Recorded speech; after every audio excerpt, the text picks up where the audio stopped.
असलामुअलैकुम to आल संगत क्या हाल है जनाब। ठीक ठाक हो? उम्मीद करें ना सारे भैन भरा ठीक ठाक हो। सन अल्लाह पाक सारे भरावां दे माल जान इज्जत आबरू हर शे दी हिफाजत फरमाए ते अल्लाह पाक सारे मुसलमानां दी बच्चियां दे नसीब अच्छे फरमाए। मार का लगदा मेरी ये बैठक ख़त्म होने वाली है, क्योंकि इधर की जो मेरी रौनक थी वो हो रही है ख़त्म, क्योंकि आ चुके हैं मिस्त्री। तो मिस्त्रियों का मैं तुहानू दिखवाना काम जेड़ा मिस्त्रियां कर गए शुरू।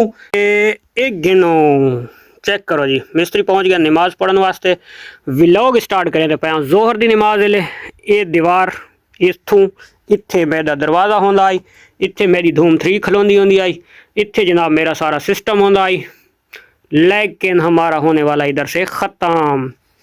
ये जनाब वो दीवार वो दरवाज़ा इत्थों सीधी इधर 36 फुट दीवार माशाल्लाह जी। ये अस रखी हुई है सड़क, जी सड़क आँदी पई है सारे फार्म से। ये आ गई तो ये आ गई तो ये आ गई तो ये सीधी अगू तो निकल गई, ठीक हो गया। इदू सादा जनाब ये फार्म का दरवाज़ा आ गया तो ये इन यार 4 दीवार ही लगी गई इस तक शेड तक, ठीक हो गया। ये मैं फुट कोने कच्चे भाई कितने फुट थी खलोती है, लेकिन जानवर ऐसी चो बाहर नहीं निकल सकते। अच्छा उस तो इलावा जनाब ये जी सड़क है तो ये असा जो बन्ने सादा इस तो असा 12 फुट ये जगह छोड़ के रखिए। आने वाले टाइम ये 12 फुट सानू काम आसी और ये सानू हलावना भी नप्पो सी जी असा यानी कि फार्म की दीवार बनाते पाया। इस 12 फुट के विच सारी कम उस कम 1.5 फुट होर बारू असा कप गिननी है, यानी कि जड़ियाँ ये असा खुरलियाँ बनावनियां। ये 4-4 फुट दियाँ प्लेटां 10 साढ़े कोल प्लेटां 36 फुट जगह 4 फुट अजे भी बच वैसी, ठीक है। ये जनाब इत्थू चाह के ते तोड़ तई ये बननी है खुरली। ये खुरली जी बनाते पे ये असा इस दीवार के बाहरली साइड उत्ते बनाते पे। इस दे अंदरले पासू असा यानी कि तकरीबन 2 फुट उच्चा करके तकरीबन 2 या 1.5 जानवरों की उस खुरली के नाल नाप के इतने जानवर की पोजीशन देख के तकरीबन 2 फुट ही थी सी, हल्की हल्की भराई थी वैसी। 2 फुट तो बाद असा जनाब उस अंदर सुराख रखे सूँ, छोटे छोटे पिलर बनाए सूँ जेड़े जानवर उदू मूँह टपा के इस पासों अपना चारा खासी। ये जरा सानू चारा पावना पोसी उदे पिछा बैक साइड दे असा उदे मशीन वाला सिस्टम बनाए सूँ, उदू चारा वगैरह आने सूँ। इन बारों बार बाईपास तो आसूँ, इदू बाईपास तो बारों बार सटे सूँ, न जानवरों के अंदर वड़ सूँ, न सादे पैरों नाल यानी कि मेंगना लग सन थे, ना असा जे जानवरों की कोई जरासीम खड़े सूँ। असा बारों बार इथाई आसूँ, बारों बार इन्होंने घते सूँ, खुरलियाँ साफ करनी उस बारों बार करे सूँ, चारा पावना उसी बारों बार। ये जड़ा दरवाज़ा है इस दरवाजे के सादा ये दरवाज़ा आ वजना है। इस दरवाजे को लावन वास्ते तो असा फिलहाल ये दे गिनो ये पैने सरिये, ये सरिया ये बैंड करके 4 इंच अगा गए हुए। इन्होंने अगू वत चुटकियां लगी हुई हैं। इधे जनाब असा सिस्टम करना है, पत्तरी आवनी है, पत्तरी के नाल अगू गोल पैंप सी, वो पैंप उस पै वैसी पत्तरी इस दे लागे थे सुराख मार के थे बोल्ड असा कर दे टैट या किल मार दे। अच्छा उस तो बाद ये जी लेंथ थी गई टोटल, ये लेंथ आ गई 36 फुट। 36 फुट जनाब ये सादा क्योंकि फार्म का जोड़ा शेड है तो यह 36 फुट, तो यानी कि सारी खुरली भी आसी पूरी 36 दे 36 फुट। उस तो बाद इत्थू चाह के तो तकरीबन इधे बनती है 28 फुट, 28.5 बनती है 28 फुट ला के ना। अच्छा 28 फुट का असा दरवाज़ा ये वो वाला इत्थे लाया से, ये दरवाज़ा जोड़ा तो थोड़ा इस पासे करके लैसूँ चा उदे नज़दीक करके कोनर असा जी सारी वो जगह बजती पई है, वो बजती पई है 18 फुट। वो 18 फुट का असा होर यानी कि शेड बनैसूँ, ठीक है। उस दी बात उथू दीवार आसी, वो दीवार इतने तैयार आसी वाती 18 फुट होर वधा के ये एक अलहदा सादा सैक्शन तैयार थी वैसी।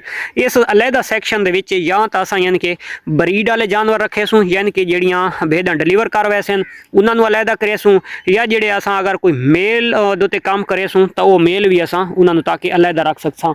ये जी बैक साइड तो सारी जगह आँदी पई है तो ये सारी जा है टोटल 21 फुट जी असा बचाई हुई है। फिलहाल इतने जनाब इन फर्श जी बना के उत्ते मशीन फिट करके पीटर वगैरह फिट कर देसा, ताकि इदू जनाब 21 फुट है इधे सादा यानी कि इन्हों का कचरा वगैरह सटे सूँ। ये बाद चाह के तो मूव थी नरा जमीन च लगा गया करे सी। उदू 12 फुट की सादी गली होसी, उदू बारों बार कोई रेढ़ी आसी कोई शय आसी सादी जी बारों बार आसी। ये मशीन दोते उतू घा चारा चसा इत्थे दरवाज़ा उसी इन जनाब बारों बार विसा उन्होंने खुरलियाँ उदे हो सन, इन्होंने खुरलियाँ बारू बन वैसे। ये जनाब सादा VIP सिस्टम बन वैसी।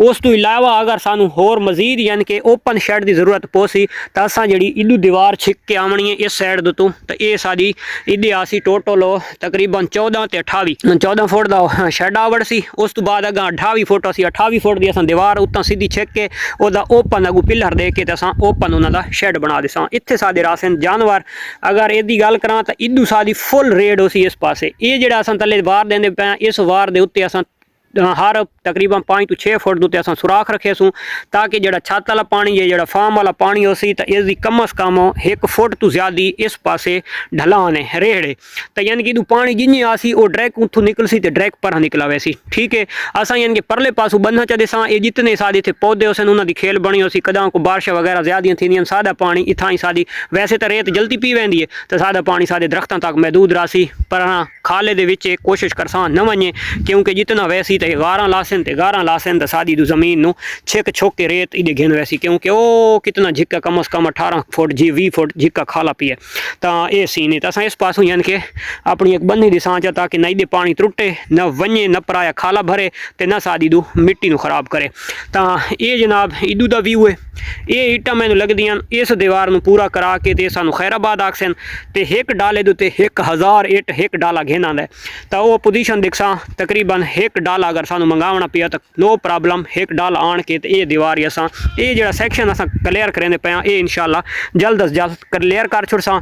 उस तो बाद रह गई फिलहाल फिलफोर यानी कि किड्स की जी जगह बनावनी है तो वो जनाब असां जाल है जाल आन के ते वो या ये जो अपना ये जाल है तो ये भी असां यानी कि सीधा सीधा विच छिक के ते असां जानवरों का छोटे बच्चों का एक अलहदा सैक्शन आरजी तौर के उत्ते यानी कि जिन्होंने आदि मसनूई तौर के उत्ते असां बना सकते हैं। फिलहाल यानी कि उस शेड बनावन तो पहले सानू अगर मजीद जरूरत पोसी तो इस पासों सारी उदे तक दीवार बनी ही सी तो असां ये जो वाड़ा ये जो सारे को मौजूद खलोते ने हुण आज़ाद थी वैसे तो इनू 4 लसां किले बारू साइड तो गोल फेर के तो ला दिसा वो जो परू खलोता है वही फिलहाल कम दे सी ये छोड़ बढ़ा दिसा तो सानू यानी कि ये भी कम अज़ कम 20 तो 25 जानवर सादे ये भी कवर कर सकता है एक वाड़ा क्योंकि ये सारे को उत्थे लपेटा ही खलोता है 100 फुट है तो 100 फुट के 50 फुट वाला बिच ला दिसा 50 फुट सानू बारू कम दे वैसी।